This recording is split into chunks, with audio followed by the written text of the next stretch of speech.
How do you become a person who naturally lives a holy life? We're going to talk today about one of my favorite Jewish books, Everyday Holiness by Alan Morinis. Most Jewish books teach you what to do. This one asks, who are you becoming? Hi, I'm Kochava. I'm a Jewish convert, and I've been helping people convert to Judaism since 2010 through my blog, buildingajewishlife.com. And if you want more nuanced, practical Jewish advice, you can join the mailing list at the link down in the description below. Hey, future editing Kochava here. I completely forgot to mention that my membership, Buy It Builders, is opening to new members August 27th through September 3rd, 2026. If you want support building a real Jewish life, this is the only membership out there to do that. You can learn more at the link down in the description below. Back to our regularly scheduled program.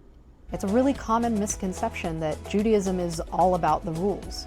And yeah, there's a lot of rules, but what's the point of the rules? They're to make you holy. They're to make you a better person, helping you reach your full potential. Finally learning the rules and figuring out how to implement them is just the beginning of the work. This book helps you with what comes next. But don't let it fool you, this is a relatively beginner-friendly book as well. I think it's appropriate for anyone at any stage of the Jewish journey. And in fact, Mr. Morinis runs the Mussar Institute, which is a website you can go to, and you can take classes in this methodology. And those classes are open even to non-Jews who are just curious about ancient Jewish wisdom. So this isn't a halacha book, Jewish law.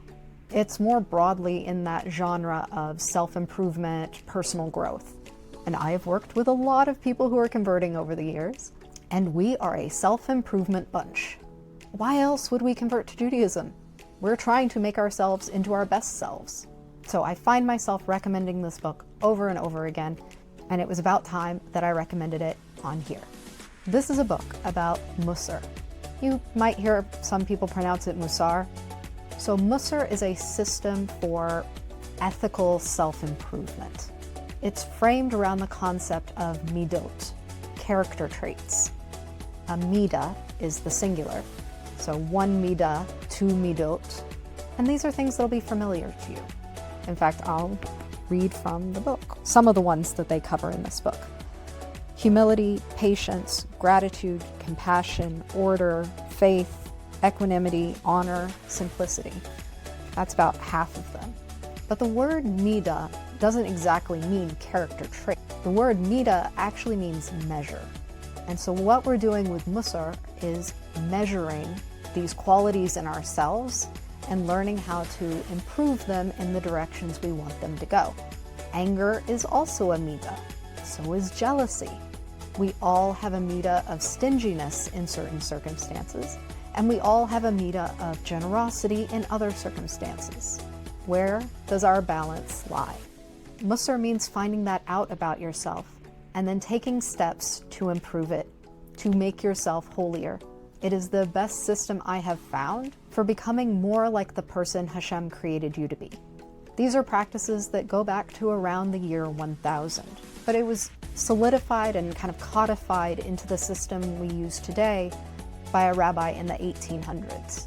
But we have texts on this topic and the essential framework going back to around the year 1000. Mussar practice has continued all this time in yeshivas, Torah schools primarily for young men. And it wasn't always looked on very positively. Oftentimes, Mussar has been passed down as something full of shame and guilt, focusing on what a bad person you are and having a teacher make you feel like a very bad person. I have met many men who went through yeshivas that had a Mussar practice and they hate the word Mussar. That does not speak well for how we have handled this as a community. I think it is working very much in the last 20 years at a minimum to change, but it has entered the larger Jewish zeitgeist through Mr. Morinis' work and this book specifically, which came out in the early 2000s. What I like about this book is that it's positive. It is not that guilt and shame Mussar of 50 years ago.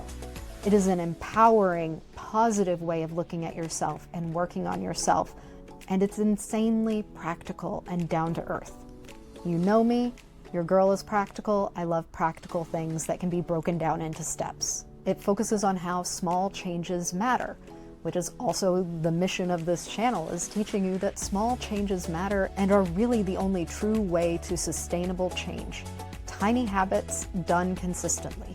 That's the framework in a nutshell here. And the best part is nobody graduates.